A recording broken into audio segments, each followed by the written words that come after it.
How could you bring this shame on our family, Emma? My dad thundered, his voice filling every corner of the kitchen.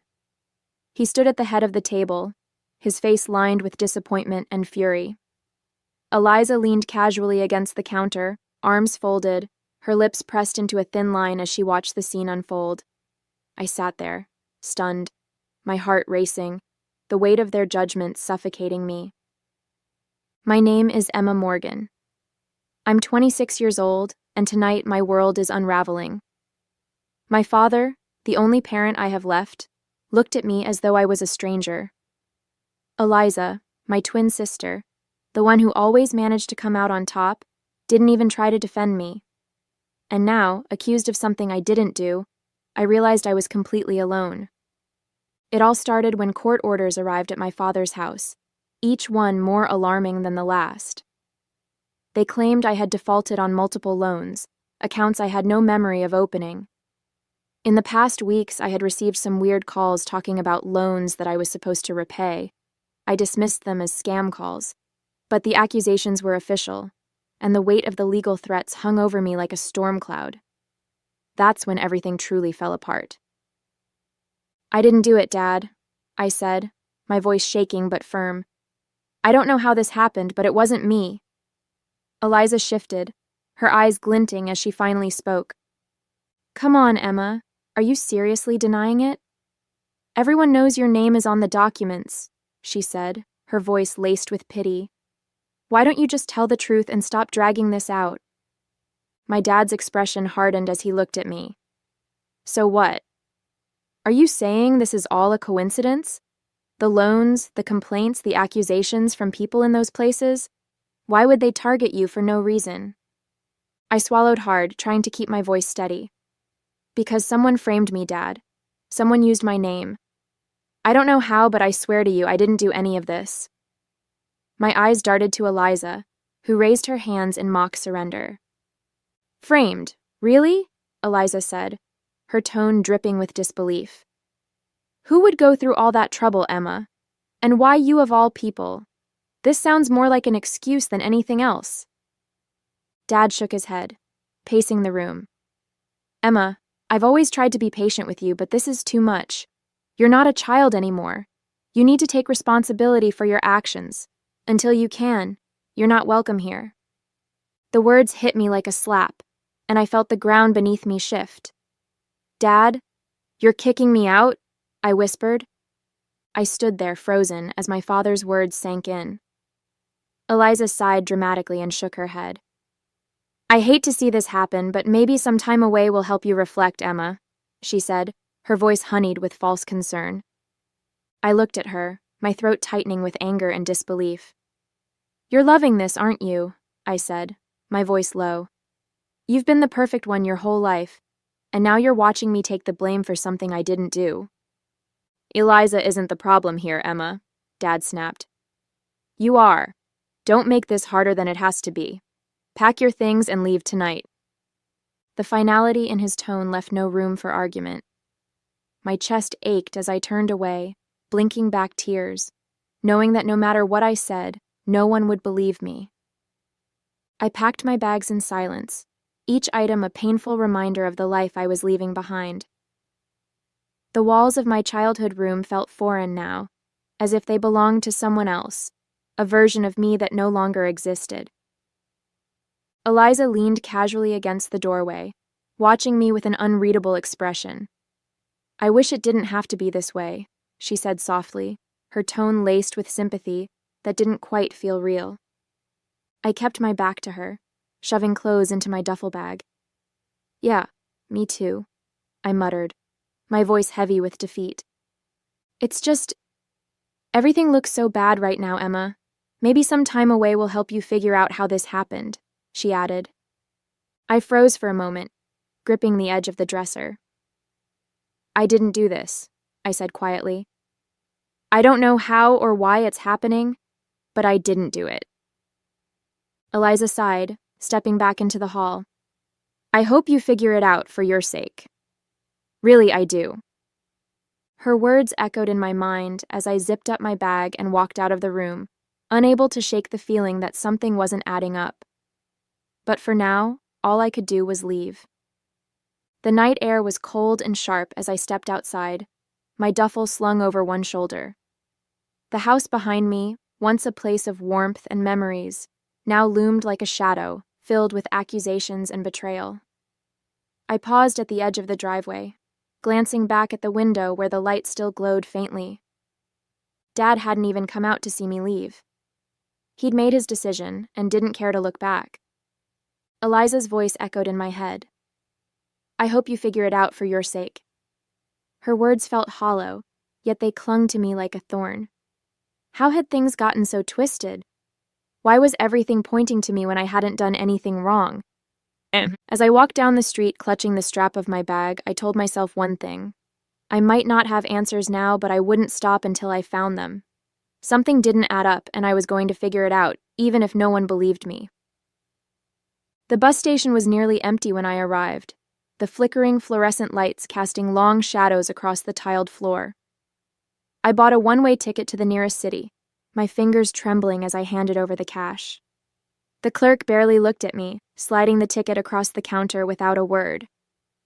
I found a seat in the corner, away from the few scattered passengers. The reality of it all began to sink in as I stared at the crumpled ticket in my hand. I was alone now. No home, no family to fall back on. My mind raced with questions I couldn't answer. How could everything fall apart so quickly? Who would go to such lengths to frame me? And why? The engine of an approaching bus rumbled in the distance, pulling me from my thoughts. As the vehicle rolled to a stop, I tightened my grip on my bag and stood. This wasn't the life I'd envisioned, but it was the one I had to face now, one step at a time. The first few days after leaving home were a blur of cheap motel rooms, instant noodles, and restless nights. I was barely holding it together, my mind spinning with everything I'd lost. But staying in bed and wallowing wasn't going to solve anything. I needed to survive, and that meant finding a job, any job. I landed a position at a small clothing store downtown. It wasn't glamorous, but it was something to keep me busy and bring in a paycheck. My coworker, Mia, was a few years older than me, with bright red hair and a no-nonsense attitude. She didn't pry, but she had a way of getting me to talk without realizing it.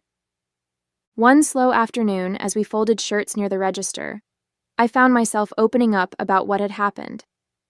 It's been a nightmare, I admitted, stacking a pile of sweaters. I don't even know how my name got dragged into it. I've never done anything like that in my life. Mia paused, leaning against the counter. That's rough, she said, frowning. You said it was loans and fraud, right? Did you ever think, I don't know, maybe someone pretending to be you could have done it? I stopped mid-fold, her words hitting me like a jolt. Pretending to be me? I repeated, the idea foreign but oddly plausible. I mean, I guess it's possible, but who would go to that kind of trouble? She shrugged, tilting her head. I don't know.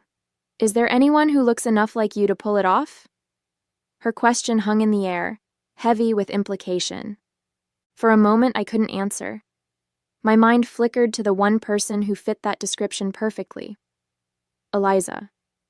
But no. Why would she do something like that? Still, the seed of doubt had been planted, and I couldn't shake it. I hesitated, my hands frozen mid-fold. There's my twin sister, I said slowly, the words tasting strange as they left my mouth. We're identical, Eliza. But she would never do something like that. Everyone loves her. Mia raised an eyebrow, leaning her elbows on the counter. A twin? Identical? Emma, come on. If someone's pulling this off, they'd need to look exactly like you. And you're telling me your twin is completely innocent? I shook my head, the idea twisting my stomach. She's always been the perfect one. My dad trusts her completely.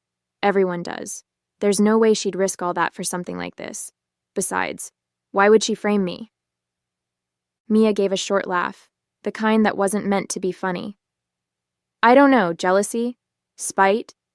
You'd be surprised what people are capable of when they think they won't get caught. I mean, who better to impersonate you than someone who looks just like you? Her words made me uneasy. but they also planted a nagging doubt in my mind. I didn't want to believe it. Couldn't believe it. But the pieces started clicking together in a way I couldn't ignore. What if the person I'd trusted the most had been behind everything all along? That night, I lay awake in my tiny apartment, staring at the cracks on the ceiling. Mia's words echoed in my mind, refusing to let me rest. Who better to impersonate you than someone who looks just like you? Eliza had always been the center of attention, the one who could talk her way out of anything. And me?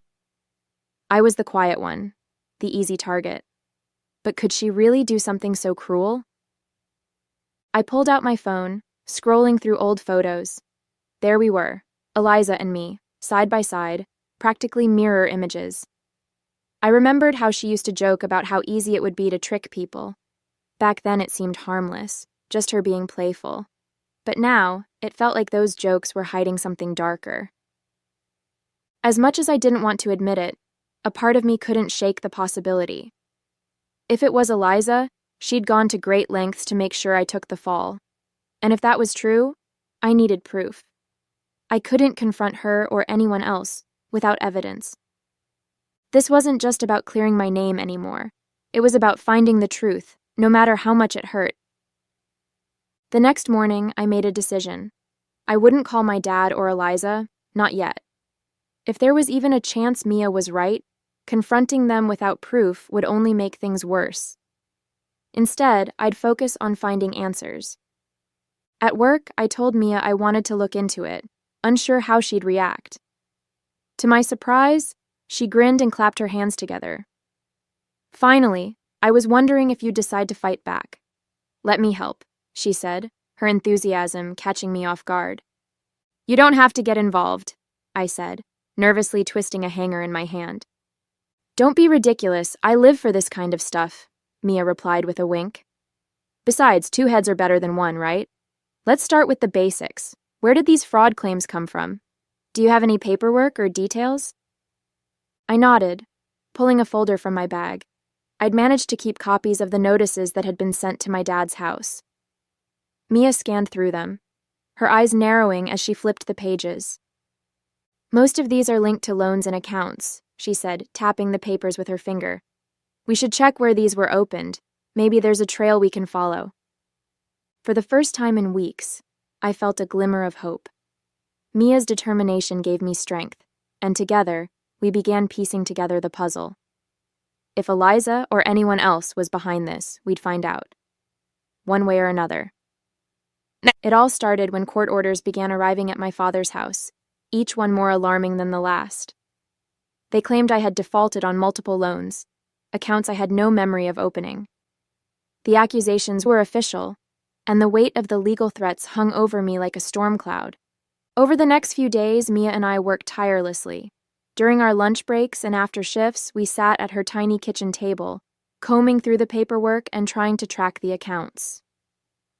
She had a knack for details, noticing things I'd overlooked, like slight variations in handwriting and the locations where the accounts were opened. Look at this, she said one afternoon, sliding a document toward me. The signature here doesn't match yours exactly. It's close, but not identical. And all of these accounts? They were opened in the next city over. I stared at the paper, my heart pounding. Eliza was in that city a couple of years ago. She said it was for a volunteer project. I paused, the words catching in my throat. Do you think... Mia leaned back in her chair, her expression serious. It's starting to look like someone used your name while they were there. And if she was the one spending time in that city, well...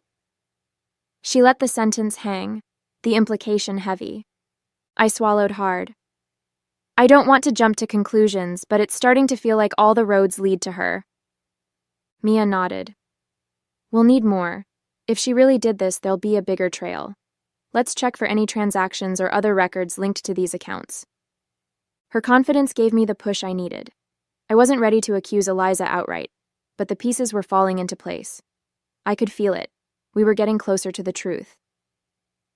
The first place on the list was a small credit union on the edge of town. Mia and I stepped inside, the faint smell of paper and stale coffee lingering in the air.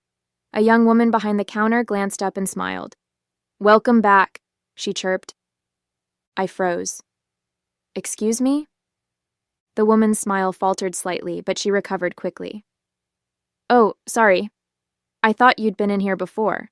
You look so familiar." Mia shot me a quick look but said nothing. I forced a smile and approached the counter. "Actually, I'm here about a loan that was opened in my name. I need to understand the details." The woman nodded, typing something into her computer. As her eyes scanned the screen, she frowned slightly. "Yes, I see the account. It was opened 2 years ago. You provided the documents in person, so we'll just need to verify a few details." "In person?" I repeated, my voice shaking.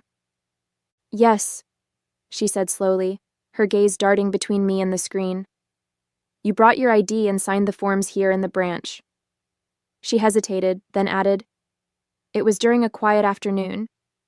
I remember because we chatted briefly about how warm it was for that time of year." Mia leaned casually against the counter, her expression calm but her eyes sharp. "Is there any chance you could pull up a copy of those documents? We'd like to check everything carefully." The employee hesitated. "I can't let you take them, but I can show you the scans in the system." She turned the monitor slightly, and there it was. My name, my signature, and my face. Except, it wasn't my face. Not exactly. Mia stepped closer, her voice low. "Emma, that's your sister, isn't it?" My stomach dropped. The face on the screen was identical to mine, but with subtle differences I couldn't deny. It was Eliza. My hands trembled as the truth I'd been avoiding stared back at me. We visited 2 more locations that day, each experience eerily similar. At every bank or loan office, the employees acted like they knew me, greeting me with familiarity or referencing conversations I'd never had. At one office, a middle-aged man behind the desk even chuckled. "Back again? Didn't think we'd see you so soon," he said, shuffling through papers on his desk. I forced a polite smile, my stomach twisting. "Actually, I'm here about some discrepancies with an account opened in my name," I said carefully. His smile faded slightly and he glanced up at me. "You're saying there's an issue? But you provided all the documentation yourself when you were here last month." Mia leaned forward, her tone casual but firm. "Was there any ID involved? Maybe you still have it on file?" The man frowned but nodded. "Of course. Let me pull up the account." When the documents appeared on his screen, my heart sank. The face staring back at me from the ID was unmistakable. Eliza's face wearing my name. My stomach churned as realization hit me like a freight train. It was Eliza all along. The face on the ID, the signature on the forms, the confident way she'd carried out the scams, it was her. My twin sister, my own flesh and blood, had used our identical looks to steal my name, my identity, and leave me to bear the fallout. I stared at the screen in disbelief, my chest tightening with a mix of betrayal and rage. Mia placed a steadying hand on my shoulder, her expression a mix of sympathy and quiet fury. "She's been setting you up from the start," Mia said softly, her words cutting through the silence like a blade. I wanted to scream, to cry, to storm out of the room and demand answers from Eliza. But all I could do was sit there, frozen, as the full weight of what she'd done crashed down on me.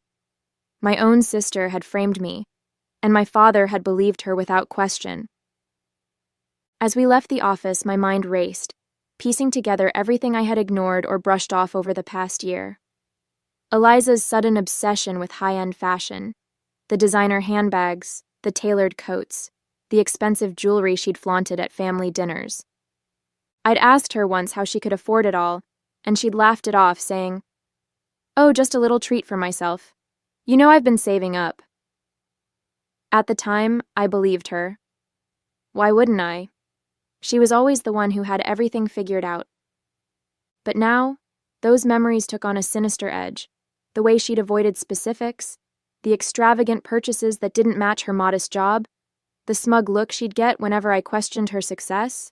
It all made sense. She hadn't been saving up. She'd been using my name to fund her lavish lifestyle, leaving me to face the consequences. The next day, I met with a lawyer named David Cole, a calm, middle-aged man with a sharp gaze that seemed to see through every word. His office was modest but orderly, with files stacked neatly on his desk and a faint scent of coffee lingering in the air. "I've been notified that I defaulted on multiple loans," I explained, my voice steady despite the nerves bubbling under the surface. "I didn't mean for this to happen, but I need to understand the legal implications if I don't pay, or if I do."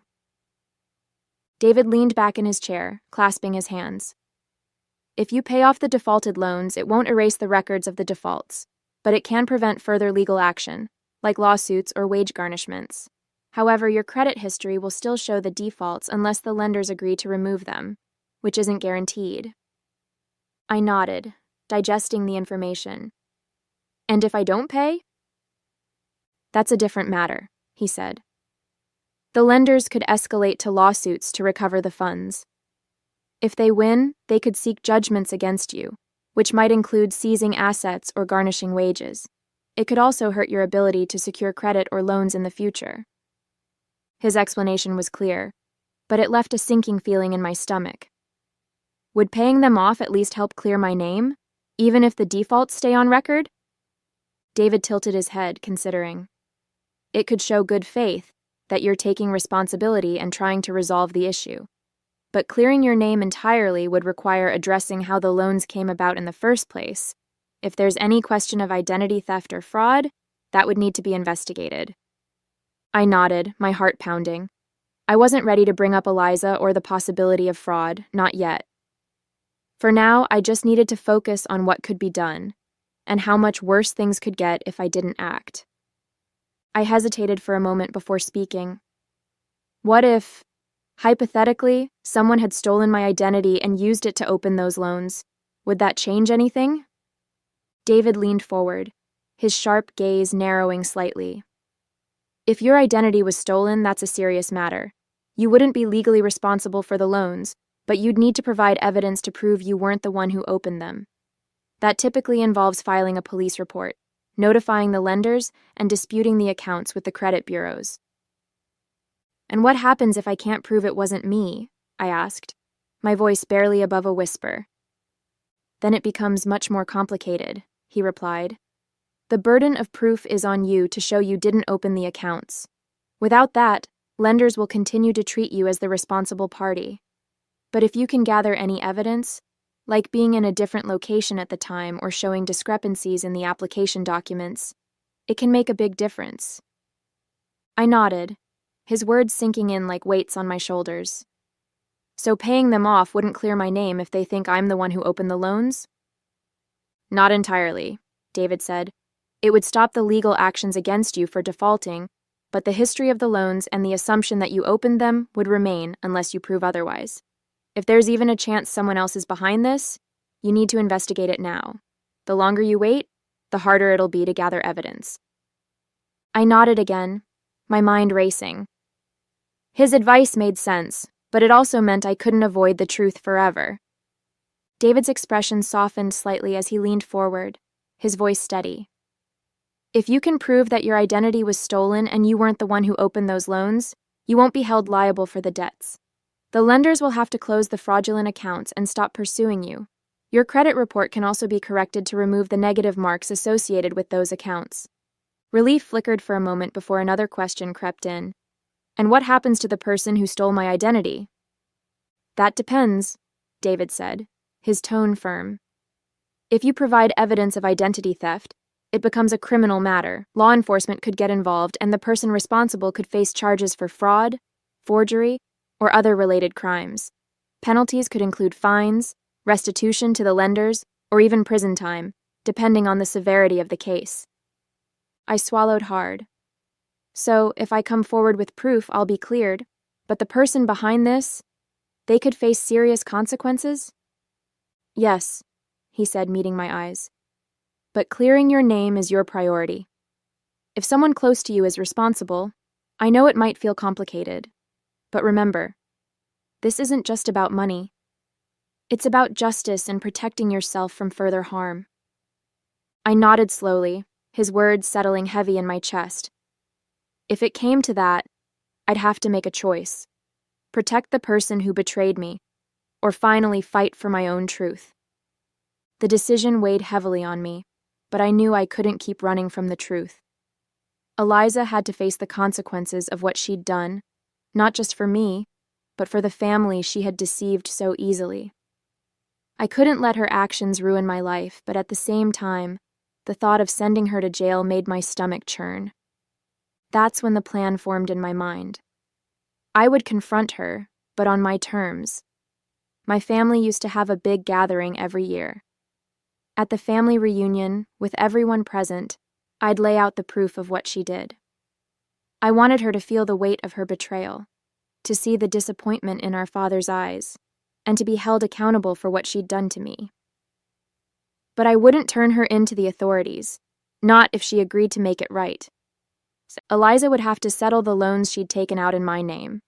She would fix this mess and take responsibility quietly, without dragging me through further humiliation or legal battles.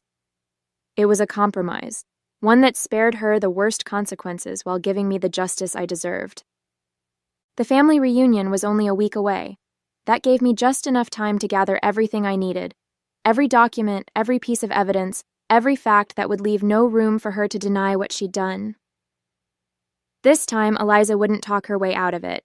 She would face the truth, and so would everyone else. The days leading up to the reunion felt like a blur.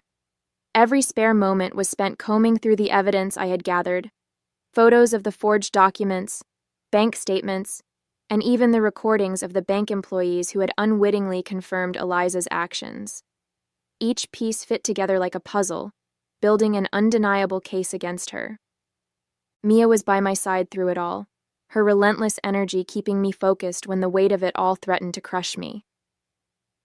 "You've got this, Emma," she said as I packed the files into a neat folder the night before the reunion. "Just stick to the plan. Don't let her twist this around."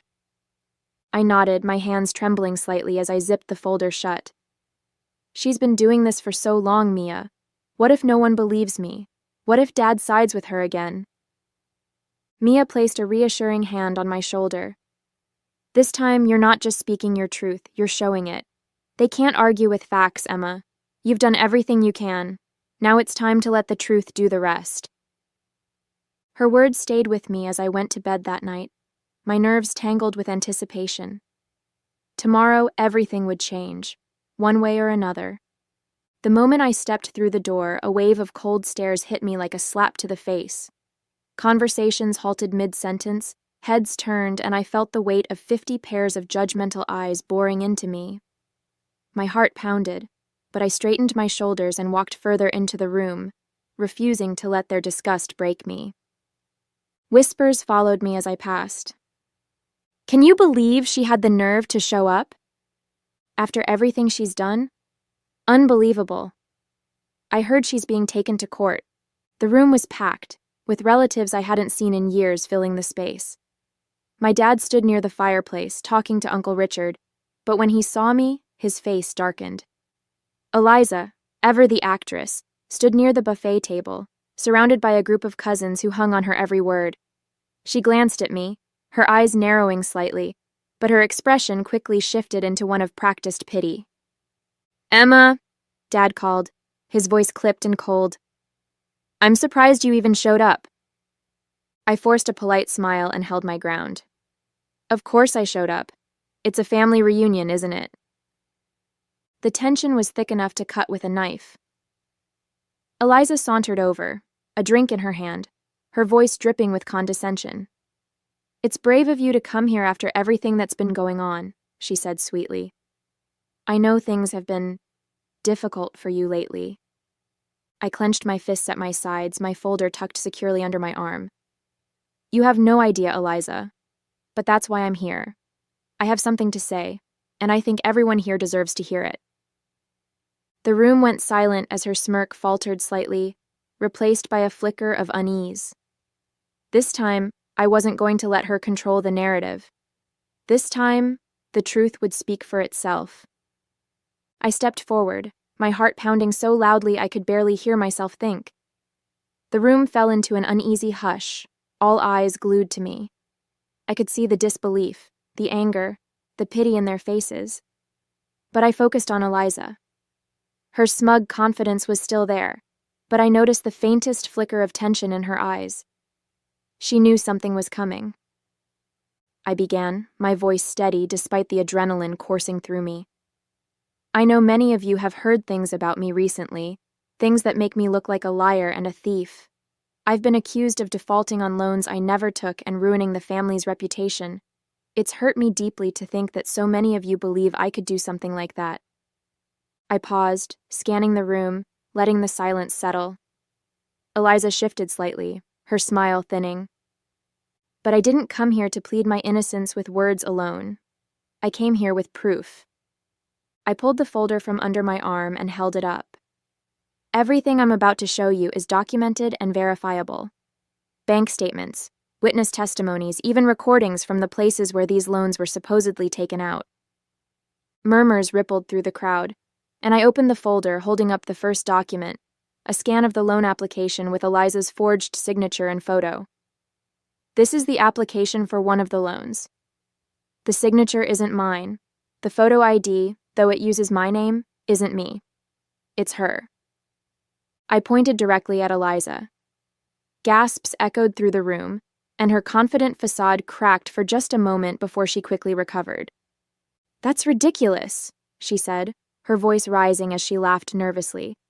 "Why would I ever do something like that? Emma, this is desperate, even for you." But I didn't stop.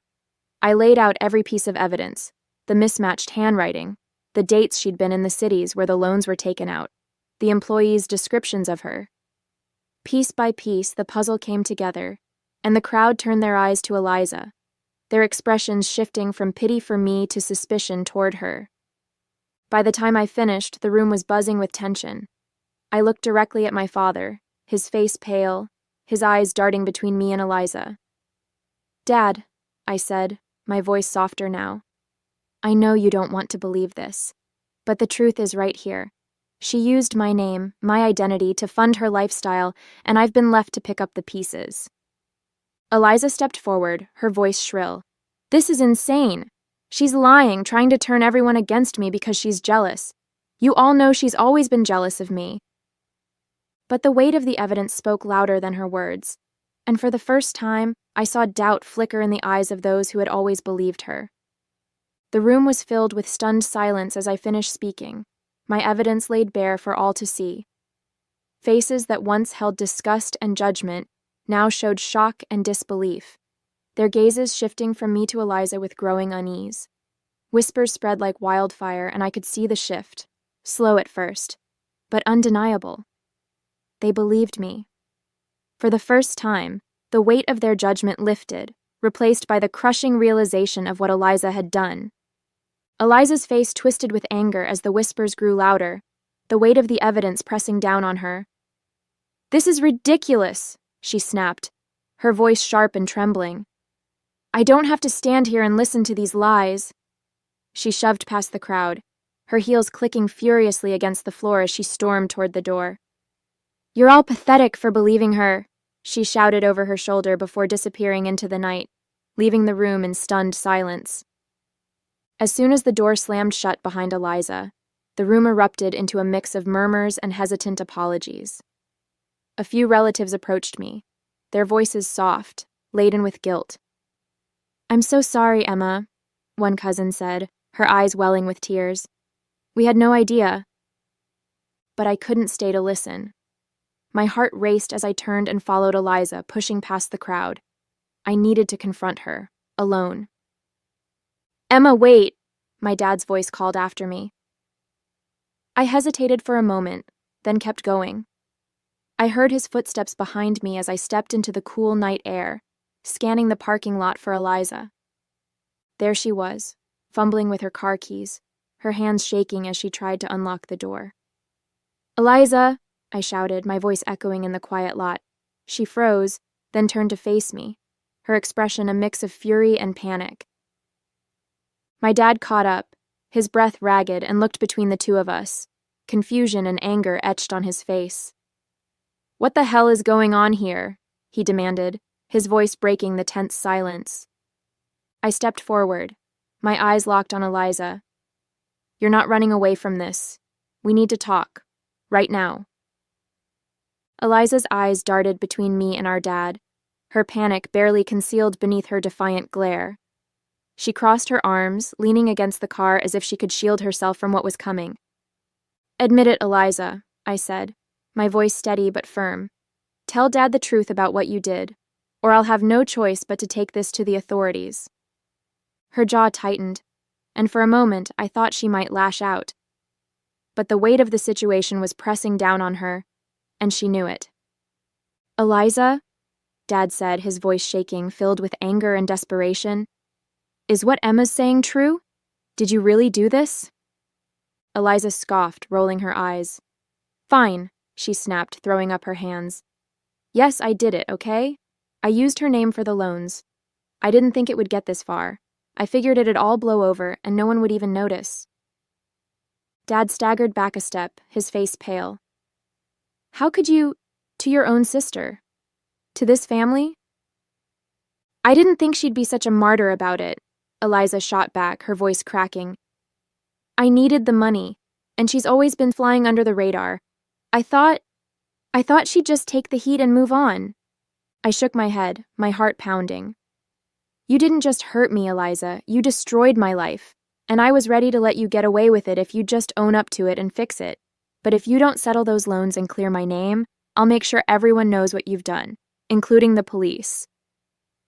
Eliza froze, the weight of my ultimatum hanging heavy in the air. For once, she had no comeback, no way to charm her way out of the mess she'd created. Eliza's defiance crumbled, her shoulders sagging as tears welled in her eyes. She looked down at the ground, unable to meet either of our gazes. "I'm sorry," she whispered, her voice barely audible. "I never meant for it to get this bad. I didn't think it through." Dad stared at her, his expression a mix of disappointment and disbelief. "You didn't think? Eliza, do you realize what you've done to your sister, to this family?" She wiped at her eyes, shaking her head. "I'll fix it," she said quickly, her voice trembling. "I'll pay back everything. I'll settle the loans. I'll clear Emma's name. I swear I'll do whatever it takes to make this right." I watched her carefully, searching for any hint of manipulation, but for the first time, Eliza looked genuinely ashamed. "You better mean that," I said, my voice firm but quieter now. "Because if you don't, I won't hesitate to take the next step. This is your last chance, Eliza." She nodded frantically. "I do. I'll do it, Emma. I promise." Over the next few weeks, Eliza kept her word. She contacted the banks, paid off the defaulted loans, and provided statements clearing me of any involvement. It wasn't an easy process, and it didn't erase the damage overnight, but step by step, my name was restored. While I couldn't forget what she'd done, I felt a sense of closure. In the end, justice was served, not through revenge, but through accountability. Eliza's actions left scars, but they also gave me the strength to stand up for myself and reclaim my life.